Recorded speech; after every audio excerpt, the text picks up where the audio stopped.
Nancy, sweetie, you'll be sitting over there with the little ones tonight. My mother's voice was light, almost cheerful as she gestured toward the small table wedged in the corner of the private dining room. I stood frozen in the entryway of Celestine's, one of Portland's most upscale restaurants, my coat still draped over my arm. Around me, my family mingled in their finest clothes, champagne glasses already in hand. The warm lighting and elegant decor should have felt welcoming, but instead, everything suddenly felt cold. "Excuse me?" I asked, certain I had misheard. "The children's table, dear," my mother repeated, adjusting the pearl necklace at her throat. "We've reserved the main table for the adults, and, well, since you're not married, we thought you'd be more comfortable with the kids. My name is Nancy. I'm 27 years old, and I own a successful event planning company in Portland, Oregon. I've spent the last 5 years building my business from the ground up, working 18-hour days, managing million-dollar weddings, and earning recognition in my field. Last month, a prominent lifestyle magazine featured my work in a 6-page spread. I bought my own condo 2 years ago. I have a retirement account, health insurance I pay for myself, and a car I purchased outright. But apparently, none of that mattered tonight. I glanced at the corner table. My nephew, Tyler, age 8, was already seated there, swinging his legs and playing a game on his tablet.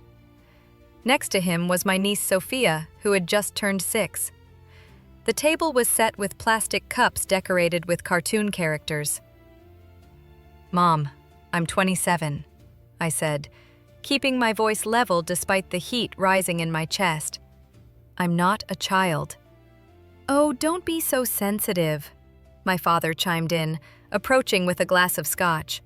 "It's just a dinner. Besides, the kids love you. You'll have fun." I looked past them to the main table, elegantly set with white linens, crystal glasses, and flickering candles. My older brother Daniel sat there with his wife Courtney, both looking smug and comfortable. My sister Bethany was already seated with her husband Greg, laughing at something someone had said. Even my cousin Angela, who had gotten married just 6 months ago, had a place at the adult table with her new husband. But not me. "This is ridiculous," I said quietly. "What was that?" my mother asked, her smile tightening. "Nothing." I forced myself to smile back. Where should I put my coat? As I walked toward the coat check, my phone buzzed in my purse. I pulled it out and saw a message from my business partner, Kelsey. "How's the family dinner? Hope they're finally treating you like the boss you are." I nearly laughed out loud at the irony. The hostess took my coat, and I made my way back to the private dining room. The children's table seemed to shrink with every step I took toward it. Tyler looked up from his tablet and grinned. "Aunt Nancy, are you sitting with us?" "Looks like it, buddy," I said, ruffling his hair as I slid into the child-sized chair. My knees nearly hit the underside of the table. From where I sat, I had a perfect view of the main table. Daniel was holding court, telling some story about a client at his accounting firm. Everyone laughed on cue. Bethany chimed in with an anecdote about her daughter's ballet recital. My mother beamed at them both, her face glowing with pride. I remembered that expression. She used to look at me that way, back when I was younger. Before I chose a career path she didn't understand. Before I prioritized my business over finding a husband. "Are you okay, Aunt Nancy?" Sophia asked, tugging on my sleeve. "You look sad." "I'm fine, sweetheart." I lied, turning my attention to her. "Tell me about school." As Sophia launched into a story about her teacher's pet hamster, I felt my phone buzz again. Another text from Kelsey. "P.S. The Thornon wedding contract came through. Biggest client yet. We should celebrate tomorrow." The Thornon wedding. 350 guests, a waterfront venue, a $4 million budget. It was the kind of event that would cement my company's reputation for years to come. I had spent months courting that client, perfecting the proposal, negotiating every detail. But tonight, I was sitting at the children's table because I didn't have a ring on my finger. A waiter approached and handed me a plastic menu with pictures on it. "For the young lady," he said with a condescending smile. I stared at the menu. Chicken fingers, macaroni and cheese, a hot dog plate. At the adult table, they were being presented with leather-bound menus featuring filet mignon, pan-seared salmon, and herb-rusted lamb. Something inside me went very still. I looked around the table at my family, laughing and talking, not one of them glancing in my direction, not one of them thinking there was anything wrong with this picture. I had driven 2 hours to be here. I had rearranged client meetings. I had bought a new dress specifically for this dinner, and they had seated me with the children. I pulled out my phone and opened my messages.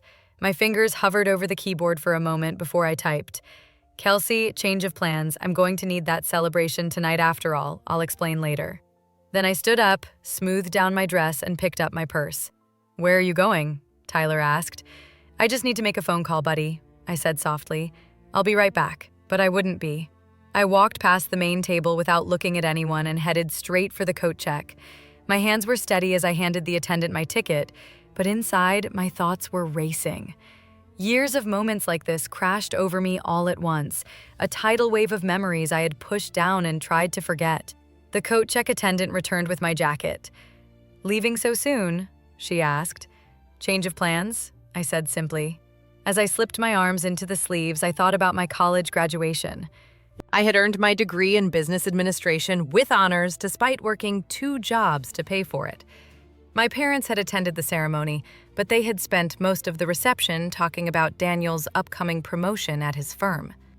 "At least one of our children chose a stable career," my father had said within my earshot. I thought about the day I signed the lease on my first office space. I had called my mother, so excited I could barely speak. "Mom, I did it. I found the perfect location for my company." Her response had been lukewarm at best. "That's nice, dear. When are you going to settle down and find a nice young man? You're not getting any younger." I was 24 at the time. I thought about last Christmas when Bethany had announced she was pregnant with her second child. My mother had cried tears of joy and immediately started planning a baby shower. 2 weeks later, when I told them about landing my first 6-figure contract, my father had simply nodded and said, "That's good," before changing the subject to Daniel's new house. The pattern had always been there. I just hadn't wanted to see it clearly until tonight. I pulled out my phone and texted my mother. "Had to leave. Something came up with work. Sorry." I didn't wait for a response.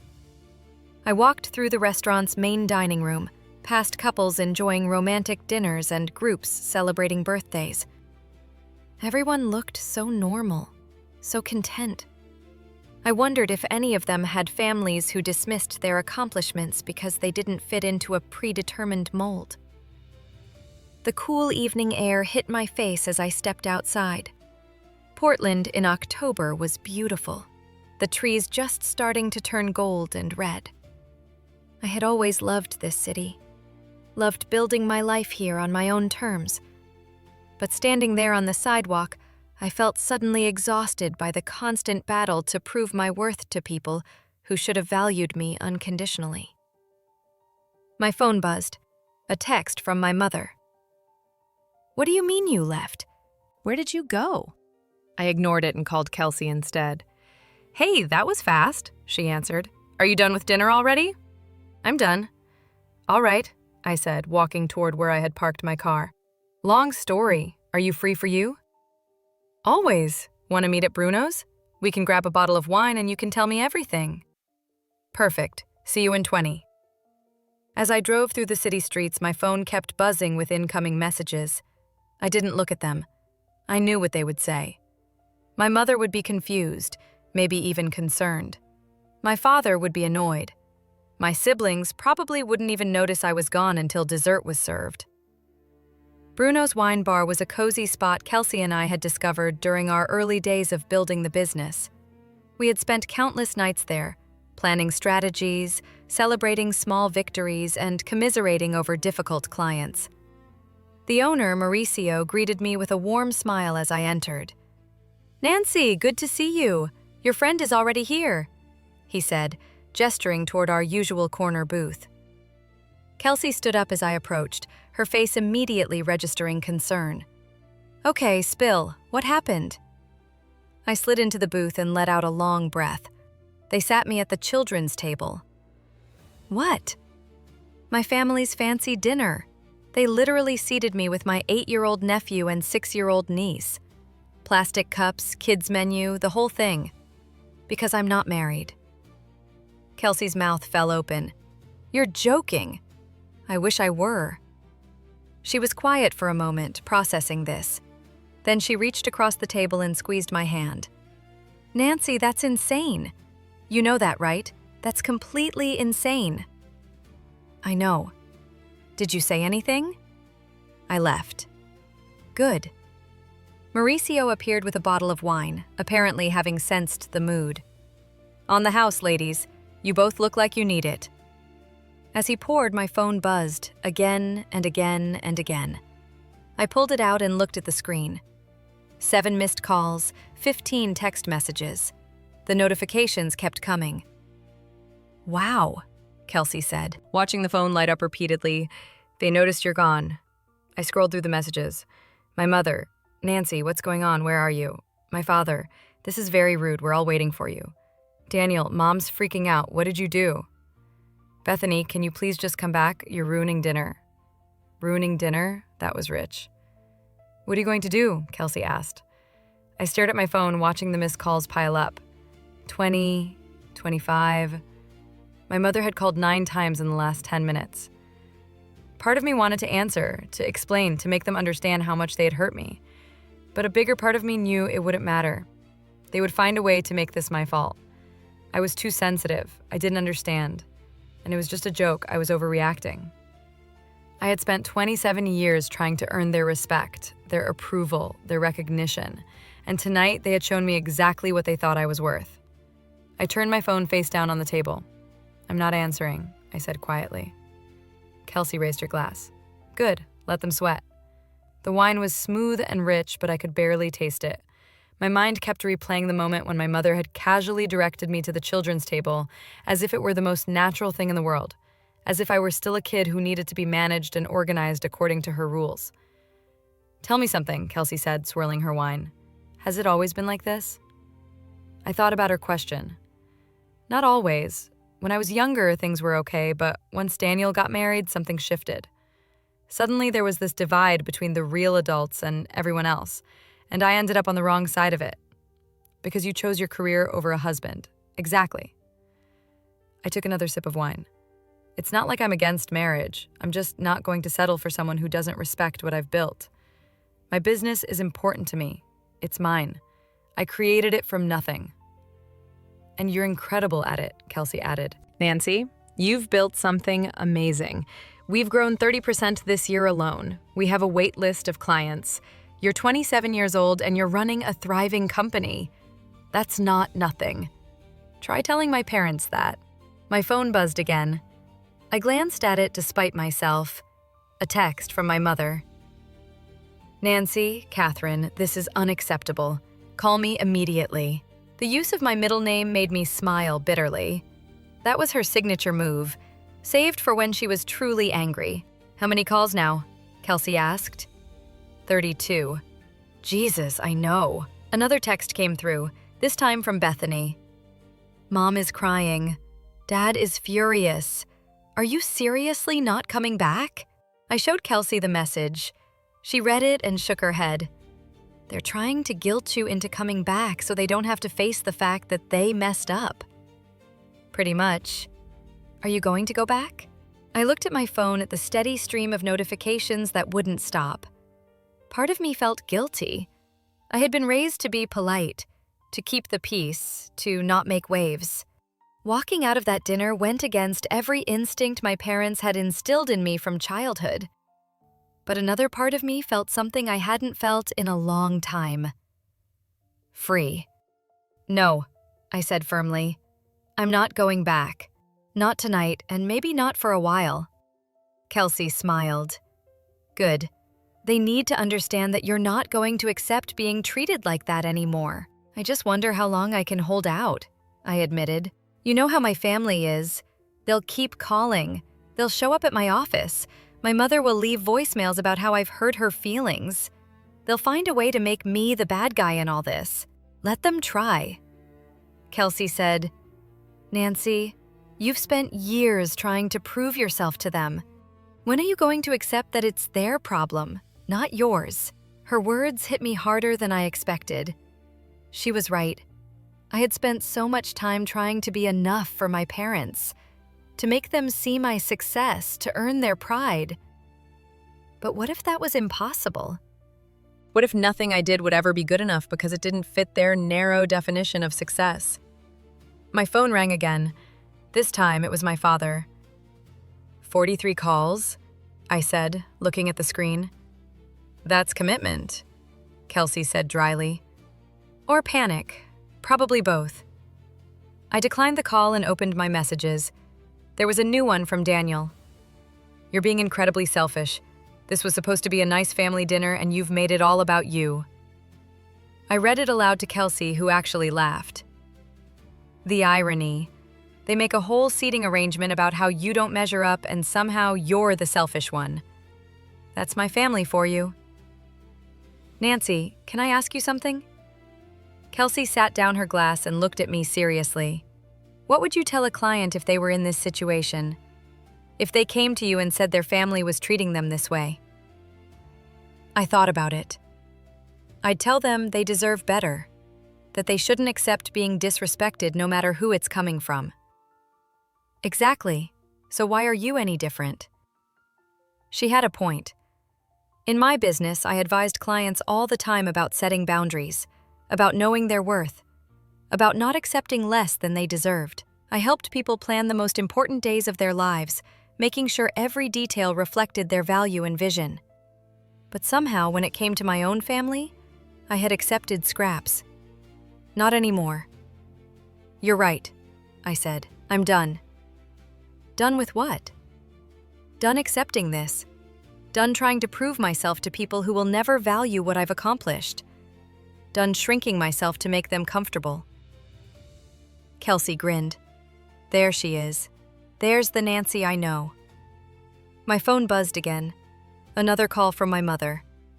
I looked at it for a long moment, then made a decision. I turned the phone completely off. What are you doing? Kelsey asked. Taking a break, I said. From all of it. They can wait. How long are you going to make them wait?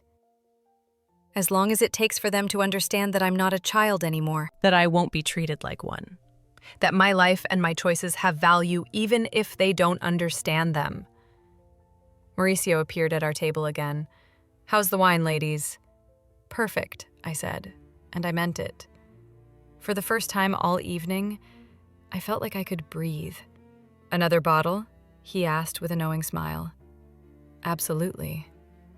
As he walked away, Kelsey raised her glass. To standing up for yourself. To standing up for myself? I echoed. We clinked glasses and I took a long drink, feeling the warmth spread through me. My phone sat dark and silent on the table, and I felt no urge to turn it back on. Let them wonder. Let them panic. Let them finally understand what it felt like to be dismissed and ignored. Tomorrow would bring its own challenges, but tonight, I was going to enjoy my freedom. I woke up the next morning with a slight headache and a sense of resolve I hadn't felt in years. Sunlight streamed through the windows of my condo, and for a moment, I just lay there staring at the ceiling, replaying the previous night's events. My phone was still off. I had left it that way intentionally, needing the silence, needing the space. But I knew I couldn't avoid reality forever. Eventually, I would have to turn it back on and face whatever storm was waiting. I made coffee strong and black and sat at my kitchen counter with my laptop. Work had always been my refuge, and today was no exception. I pulled up the Thornton wedding file and lost myself in the details. Color schemes, vendor contracts, timeline adjustments. This was something I understood, something I was good at, something that didn't require me to shrink or apologize for who I was. Around 10 in the morning, I finally turned my phone back on. The notifications exploded across my screen like fireworks. 73 missed calls, 119 text messages, 15 voicemails. My battery had died at some point during the night, which meant these had accumulated over hours. I scrolled through them, my coffee growing cold beside me. My mother, Nancy, I don't understand what's happening. Please call me, I'm worried sick. My father, this behavior is unacceptable. You owe your mother an apology, Daniel. Way to ruin dinner for everyone. Real mature. Bethany, I can't believe you just left like that. Mom cried all night. And then, buried in the middle of all the anger and guilt tripping, there was one message that made me pause. It was from my Aunt Helen, my mother's sister, sent around midnight. Nancy, I heard what happened at dinner. I just want you to know that I understand why you left. Your mother called me upset, but when she told me about the seating arrangement, I told her she was wrong. You're a grown woman with a successful career. You didn't deserve that. Call me if you need to talk. I stared at that message for a long time. Aunt Helen had always been different from the rest of my family, more independent, less concerned with appearances. She had never married, had built a career as a freelance photographer, and had traveled the world on her own terms. My mother often spoke about her with a mixture of admiration and pity, as if Helen's life was somehow incomplete without a husband and children. I saved her message and kept scrolling. More of the same from everyone else. Accusation, guilt, anger. No one seemed to understand why I had left. Or maybe they did understand and they just didn't care. Then I saw the most recent message, sent just 20 minutes ago. It was from my mother and the tone had shifted. Nancy, your father and I have been discussing the situation. We think you may have overreacted, but we're willing to overlook it if you apologize. We're having Sunday brunch at the house this weekend. Your siblings will be there. We expect you to come and make things right with the family. I read it 3 times, feeling my jaw clenched tighter with each reading. They expected me to apologize. They thought I had overreacted. They were willing to overlook it. As if they were doing me some grand favor. I set my phone down carefully, afraid that if I held it any longer, I might throw it across the room. My laptop dinged with an incoming video call. It was Kelsey. "Morning," she said when I answered. "How are you feeling?" "Like I'm living in an alternate reality," I said. "Did you know my family expects me to apologize to them?" "What?" I turned my phone around to show her the message. Kelsey's face went through several expressions as she read it. Disbelief, anger, and finally something that looked like determination. "You're not actually considering it, are you?" she asked. "No, absolutely not. But I need to figure out how to respond." "Easy. You don't." "Kelsey, Nancy, I'm serious. You've spent your whole life responding to their demands, jumping when they said jump, trying to earn approval that they'll never give you. What if you just stopped?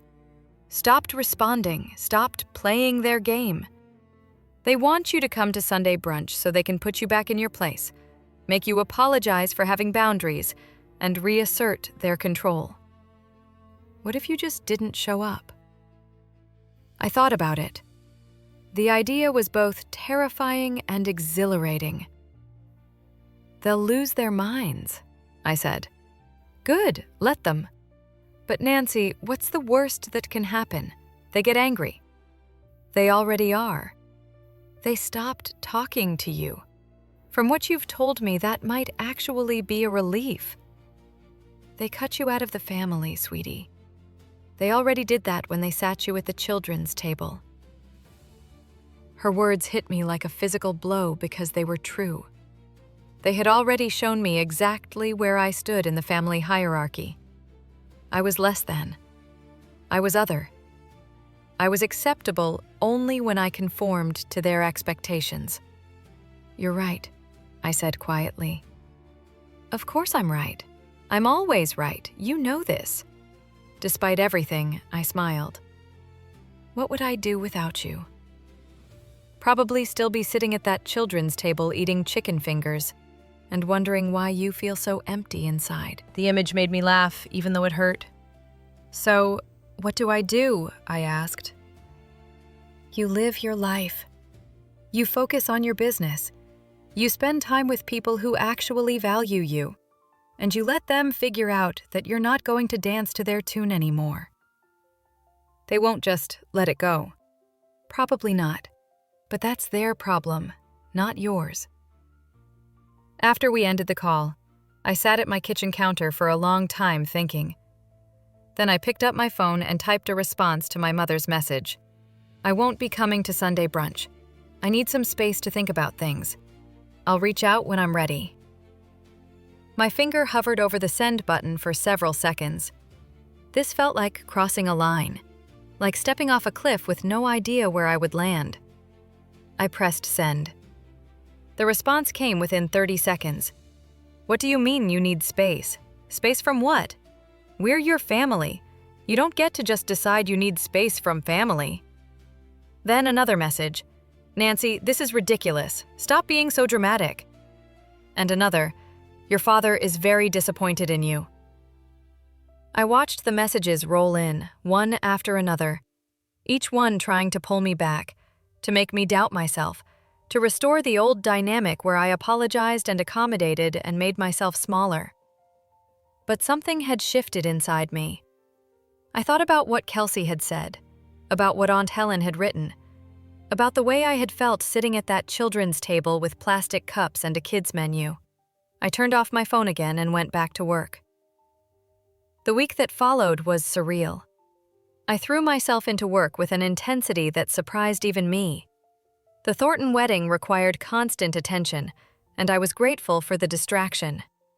Kelsey and I met with vendors, toured venues, and refined every detail until it was perfect. In the world of event planning, I had control. I had respect. People valued my expertise and trusted my judgment. It was everything my family had never given me. On Wednesday afternoon, as I was reviewing floral arrangements with a vendor, my office phone rang. My assistant Sophie knocked on the door. Nancy, your mother is online too. She says it's urgent. I looked at the phone, then back at Sophie. Tell her I'm with a client and I'll call her back. She says she'll wait. Tell her I'll call her back when I have time. Sophie nodded and closed the door. Through the glass, I could see her relaying the message. A minute later, my cell phone started ringing. I declined the call and turned my attention back to the vendor. Sorry about that. Now, about the centerpieces. But it was hard to concentrate. My mother called 3 more times during that meeting. When the vendor left, I checked my messages. My mother had left 2 voicemails, both increasingly frantic. My father had texted, Your mother is very upset. This has gone on long enough. Call her back. Daniel had sent a message too. What is your problem? Just call Mom and stop being so childish. I stared at that message for a long time. Childish? They still saw me as a child. Even as I ran a successful business, even as I managed projects worth hundreds of thousands of dollars, even as I employed 5 people and had built something significant from nothing. My phone rang again. This time it was Aunt Helen. I answered. Hey, Nancy. Hi. I hope I'm not catching you at a bad time. Not at all. How are you? I'm fine, but I wanted to check in on you. Your mother called me last night. She's very worked up. I can imagine.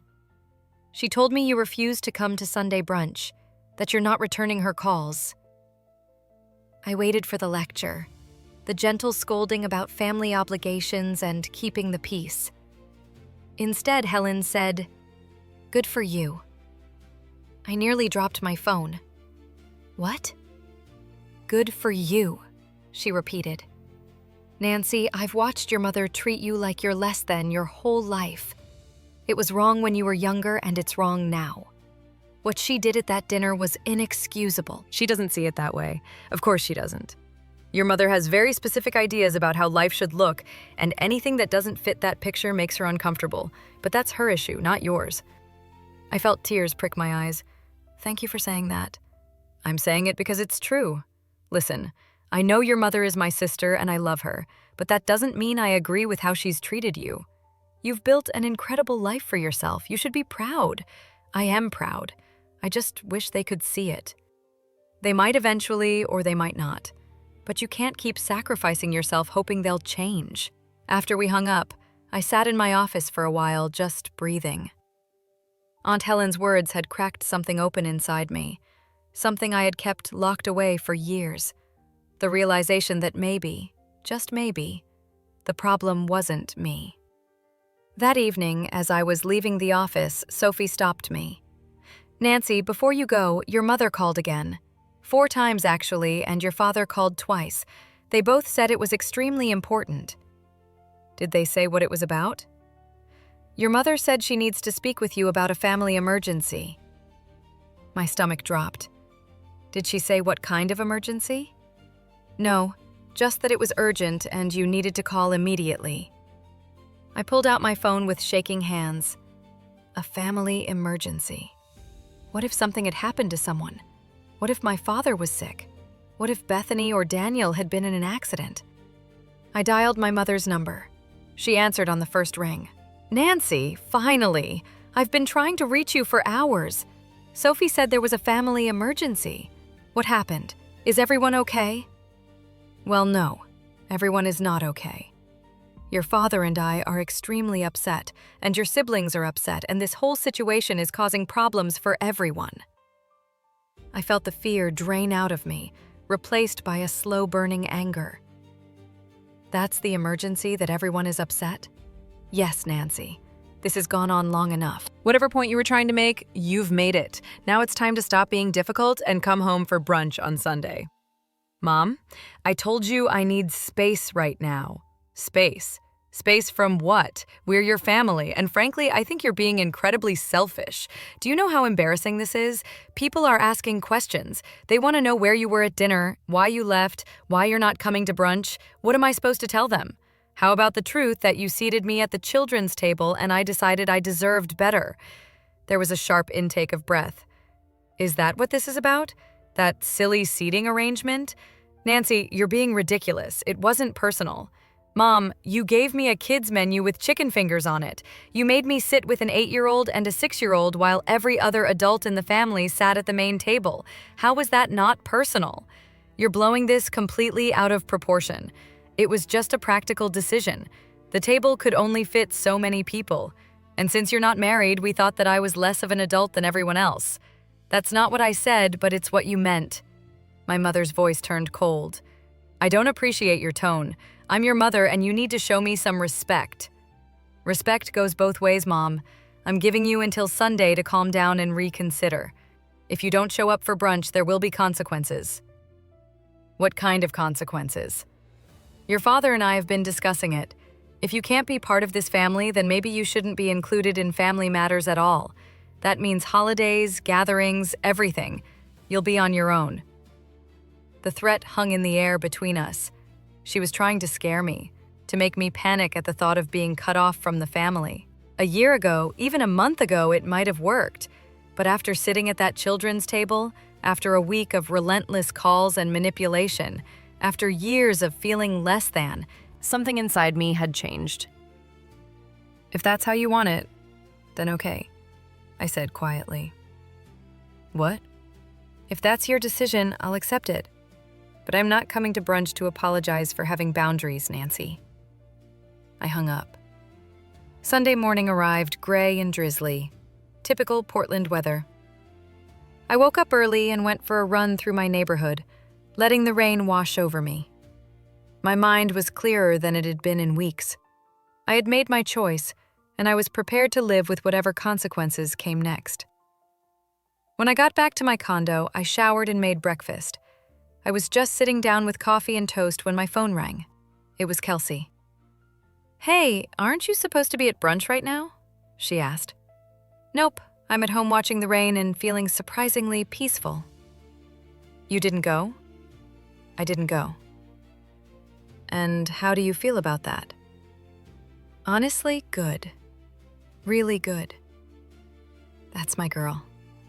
Listen, I know today might be tough, so I wanted to let you know I'm here if you need anything. We could grab lunch later, or I could come over with wine and trashy movies. Thanks, Kels. I'll let you know. After we hung up, I settled onto my couch with my laptop to do some work, but I found it hard to concentrate. I kept wondering what was happening at my parents' house. Were they sitting around the brunch table right now talking about me? Were my siblings there, shaking their heads at my absence? Was my mother playing the victim, telling everyone how terrible I was being? Around noon, my phone started ringing. First Daniel, then Bethany, then my father. I let them all go to voicemail. Then my mother called, and called again and again. I turned my phone to silent and set it face down on the coffee table.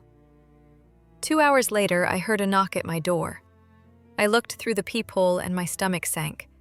My mother stood in the hallway, her face tight with anger.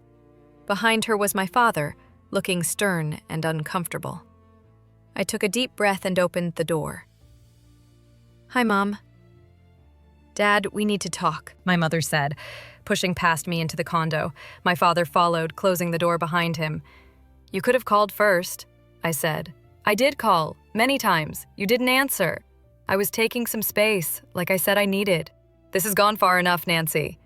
My father's voice was hard. "You're acting like a spoiled child." The irony of him calling me a child wasn't lost on me. "I'm acting like someone who has boundaries," I said calmly. "There's a difference." "Boundaries?" My mother laughed, but there was no humor in it. "Is that what you call disrespecting your family?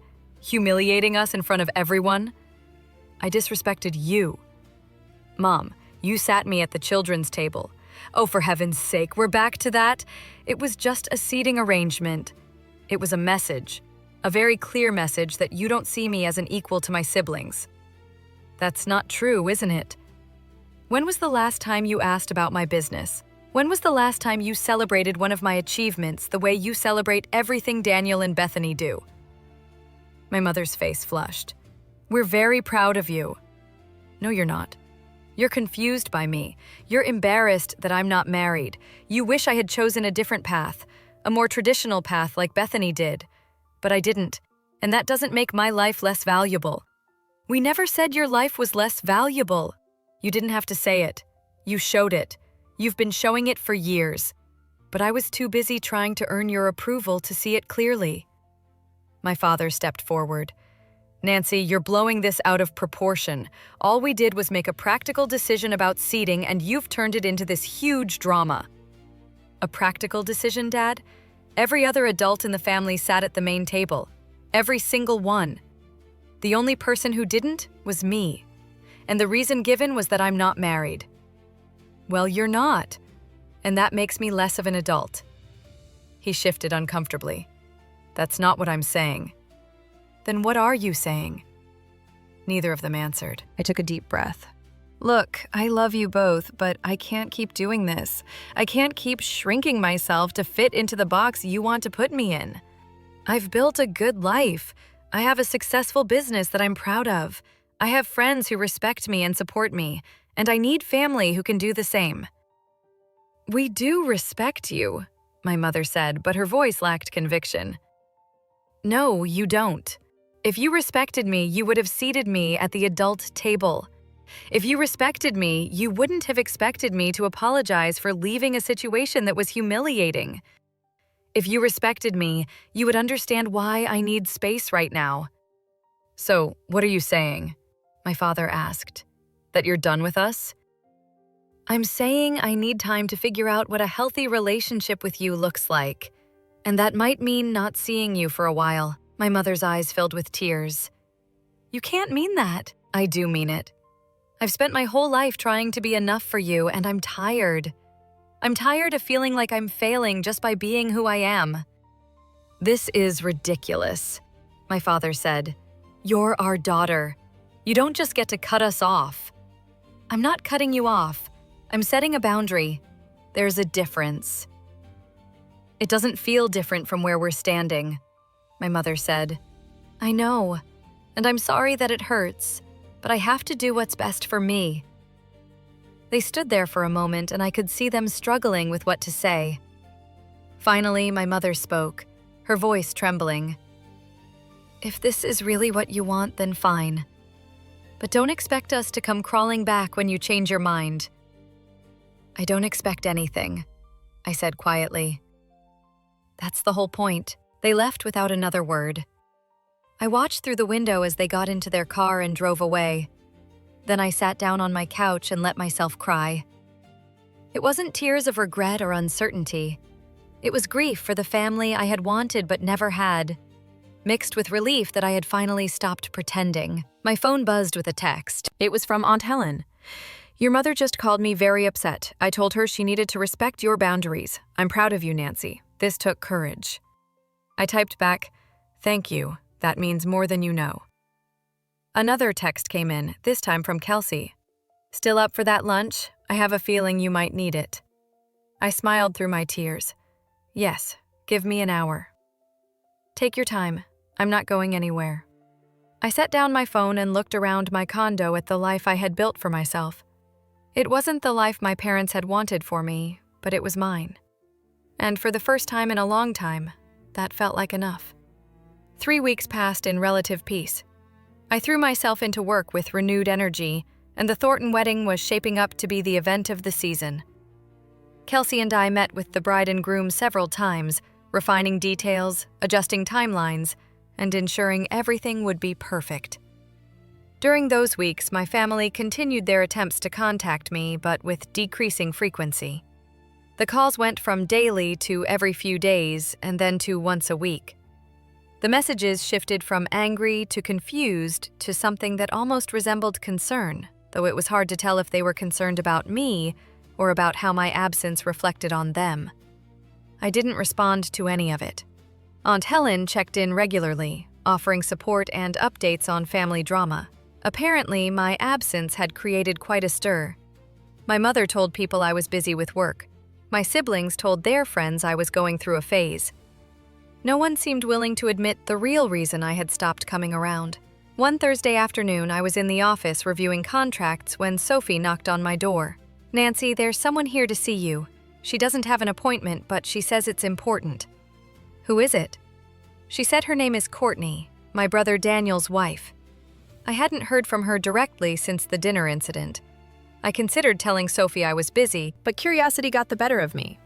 "Send her in." Courtney entered looking uncomfortable, clutching her purse like a shield. She was dressed impeccably as always, her blonde hair perfectly styled, but there was something off about her expression. "Nancy, thank you for seeing me," she said, sitting down without being invited. "What can I do for you, Courtney?" She fidgeted with her purse strap. "I wanted to talk to you about what happened at the dinner." "Okay, look. I know you and your family have been having issues, and Daniel tells me you're being difficult, but I wanted to hear your side of things." I leaned back in my chair. "You want to hear my side?" "Yes, because honestly, the way your mother tells it, you just got upset over nothing and stormed out. But I've known you for 5 years, Nancy, and that doesn't sound like you." I studied her carefully. "What does Daniel say about it?"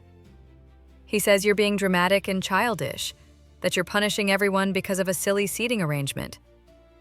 "And what do you think?" Courtney was quiet for a moment, then she said, "I think you got seated at the children's table while the rest of us sat with the adults, and I think that was messed up." I raised my eyebrows. "You noticed?" "Of course I noticed. I thought it was weird, but your mother insisted that was how she wanted it. She said something about you being more comfortable with the kids since you're single." Courtney paused. "Nancy, I didn't say anything at the time, and I should have. That's part of why I'm here. I wanted to apologize." "You're apologizing?" "Yeah, I should have stood up for you. I should have said something, but I didn't, and I feel terrible about it. I wasn't sure what to say. Of all the people I expected to receive an apology from, Courtney had not been on the list." "Thank you," I finally said. "I appreciate that." "Your mother has been calling me," Courtney continued. "She wants me to convince you to come to Thanksgiving. She says if you don't come, it will ruin the holiday for everyone. Thanksgiving is 2 months away. I know, but she's already planning and panicking. She wants everything to be perfect, and your absence is throwing off her plans. Let me guess. She wants you to talk me into coming back so she doesn't have to admit she was wrong. Courtney smiled sadly. Pretty much. But Nancy, I'm not here to convince you of anything. I'm here because I think you deserve to know what's really going on. What do you mean? Your mother has been calling everyone. Family, friends, distant relatives, even people from her church. She's telling them this whole story about how you've abandoned the family, how you're being selfish and hurtful. She's painting herself as the victim. I felt a familiar anger stirring. Of course she is. But here's the thing. Not everyone is buying it. My own mother asked me what really happened, and when I told her about the children's table, she was horrified. She said your mother was out of line. Really? Yeah. And I've heard similar things from other people. Your mother thinks she has everyone on her side, but she doesn't. People are starting to ask questions. This was interesting. I had assumed my family would close ranks, present a united front, and make me out to be the problem. The idea that some people were actually questioning the narrative gave me a small sense of validation. Why are you telling me this? I asked. Because you deserve to know the truth, and because I think what your mother did was wrong. You're not the problem here, Nancy. You've never been the problem. After Courtney left, I sat in my office for a long time thinking. My mother's attempts to control the narrative didn't surprise me, but the fact that it wasn't working completely did. Maybe people weren't as blind as I thought. Maybe some of them could see through the performance. My phone buzzed with a text from Kelsey. The Thornton bride just called. She wants to add another 50 guests. Can we make it work? I smiled and texted back. Absolutely. Let's schedule a meeting. Work. This was something I understood, something I could control. And right now, that felt like exactly what I needed. The Thornton wedding arrived on a perfect October evening. The venue, a historic mansion overlooking the Willilt River, was transformed into something magical. String lights hung from every tree. Candles flickered on tables draped in silk, and flowers cascaded from every surface. It was the culmination of months of planning, and as I walked through the space doing final checks, I felt a deep sense of pride. This was what I was good at. This was what I had built. The ceremony went off without a hitch. The bride looked radiant. The groom cried happy tears, and their 350 guests witnessed a moment of pure joy. During the reception, as I coordinated with the catering staff and ensured the timeline stayed on track, I noticed several guests approaching me. "Are you Nancy?" one woman asked. "The wedding planner?" "Yes, that's me." "This is absolutely stunning. Do you have a card?" "My daughter is getting engaged next month, and we want the best." By the end of the night, I had handed out 27 business cards and scheduled 6 consultations. Kelsey was beaming as we packed up our supplies. "Nancy, this was incredible. The bride's mother told me this was the best wedding she'd ever attended. We're going to be booked solid for the next year." "We did good work," I said, exhausted but happy. "We did great work, and you did it while dealing with all that family drama. I'm impressed."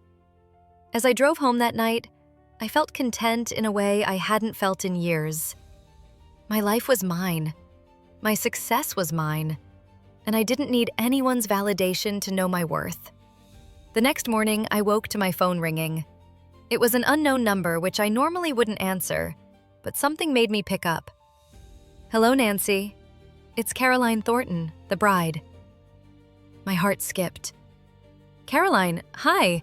Is everything okay?" "Everything is perfect." More than perfect. Nancy, I just wanted to call and thank you personally. Last night was like a dream. You made everything so beautiful and so seamless. It was exactly what we hoped for. I'm so glad. It was an honor to be part of your day. I've already told everyone I know about you. In fact, I'm having brunch with some friends this morning, and they're all asking for your information. I hope you don't mind. Mind? Not at all. Thank you, Caroline. After we hung up, I lay in bed smiling. This was the reward. Not just the money or the bookings, but knowing I had created something meaningful. Something that brought joy to people's lives. My phone buzzed with a text. It was from a number I didn't recognize. "Hi, Nancy. This is Patricia Thornton, Caroline's mother. I wanted to reach out about planning my younger daughter's wedding. Would you be available for a consultation? Before I could respond, another text came through from a different number. Nancy, this is Denise Howard. I attended the Thornton wedding last night. I'm on the board of the Portland Arts Foundation, and we're looking for an event planner for our annual gala. Are you interested in discussing this opportunity? And then another. Hi, Nancy, this is Jessica. Caroline gave me your number. I'm getting married next June and would love to work with you. I stared at my phone as the messages kept coming. Within an hour, I had 9 new inquiries. By the end of the day, it was 15. Kelsey called me that evening laughing. Nancy, our email inbox is exploding. Have you checked it? I've been getting texts all day. Well, add emails to that. The Thornton wedding is apparently the talk of Portland society. Everyone wants to know who planned it. This is insane. This is success, Nancy. This is what happens when you're brilliant at what you do and you finally get the recognition you deserve. That week was a whirlwind. I met with potential clients, gave presentations to corporate event planners, And even did an interview with a local magazine about my business. Every meeting ended with a contract or a solid lead. My calendar filled up months in advance. On Friday evening, as I was leaving a consultation with a tech company that wanted me to plan their annual retreat, my phone rang. It was my mother. I stared at the screen for a moment, then answered. Hi, Mom. Nancy. Her voice was stiff. I've been trying to reach you. I've been busy with work. Yes, I heard.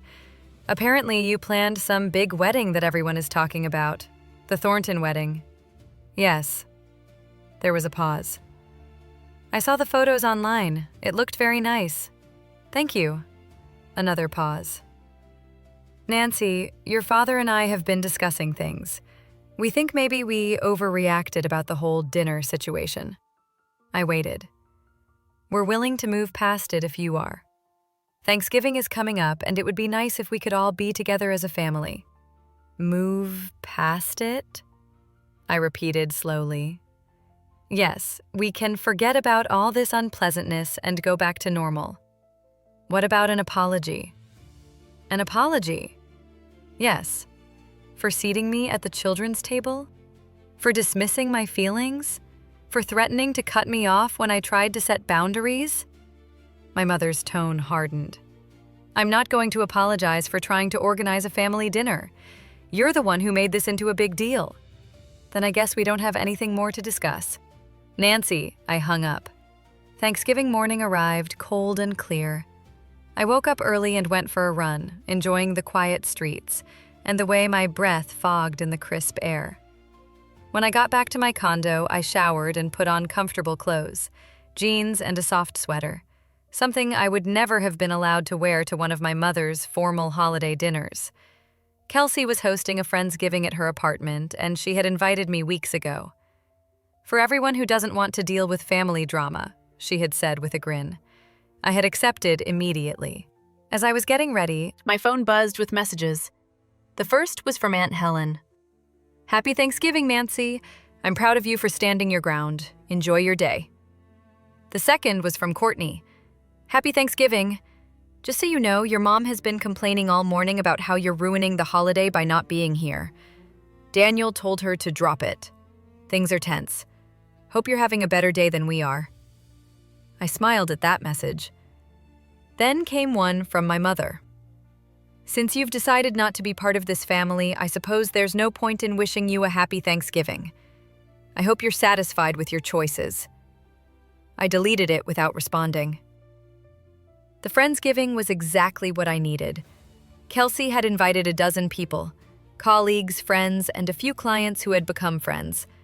The atmosphere was warm and relaxed, filled with laughter and good food. No one asked why I wasn't with my family. No one made me feel like I was missing out on something essential. During dinner, as we went around the table sharing what we were thankful for, I said, I'm thankful for friends who accept me as I am, for a career that fulfills me, and for finally learning that I don't need to shrink myself to fit into someone else's expectations.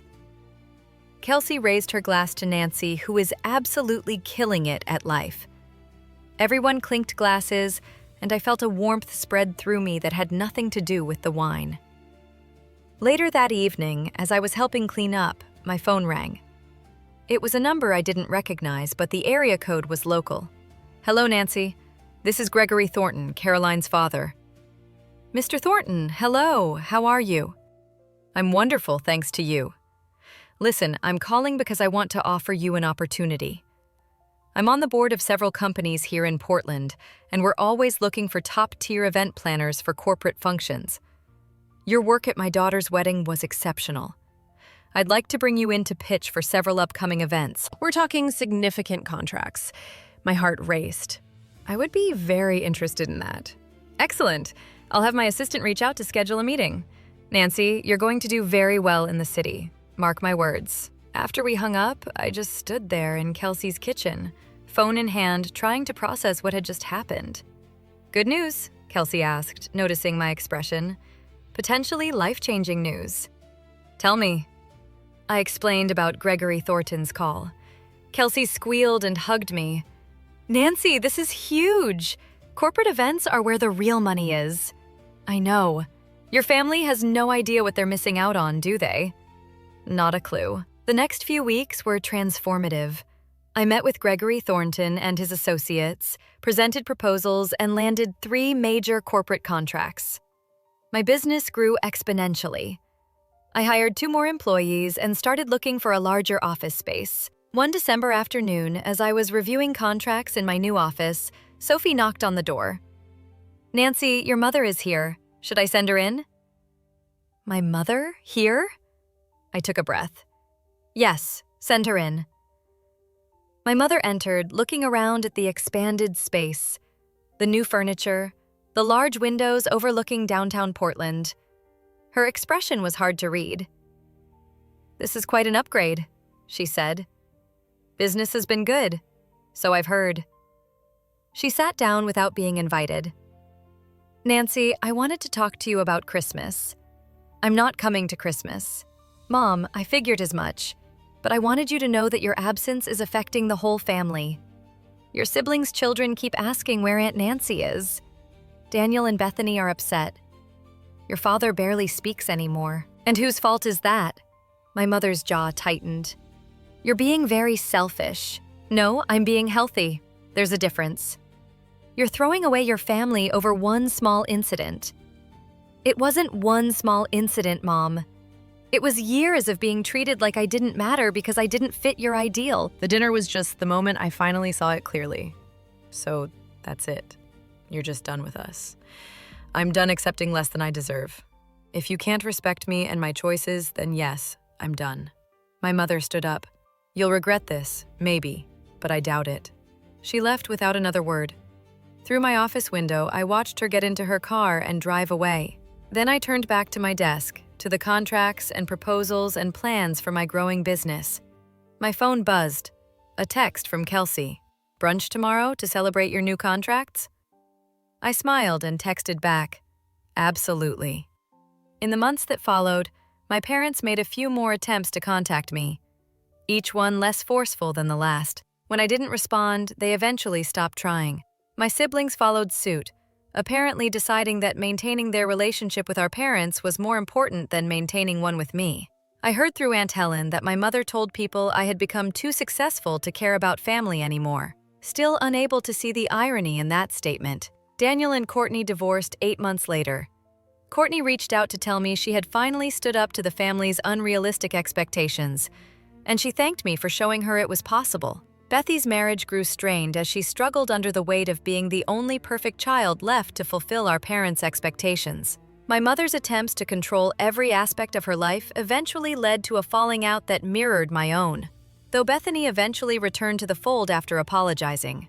As for my parents, they found themselves increasingly isolated, unable to understand why their rigid expectations and conditional love had driven their children away. As I sat in my office one spring afternoon, looking out at the city I had built my life in, I thought about that night at the children's table. It had felt like the end of everything at the time, but it turned out to be the beginning. The beginning of knowing my worth, of refusing to accept less, of building a life that was truly mine. I had lost a family, But I had gained something more valuable: myself. And standing there in my own space, surrounded by the success I had created, I knew I had made the right choice. Sometimes the best revenge is simply refusing to shrink yourself for people who will never appreciate you anyway.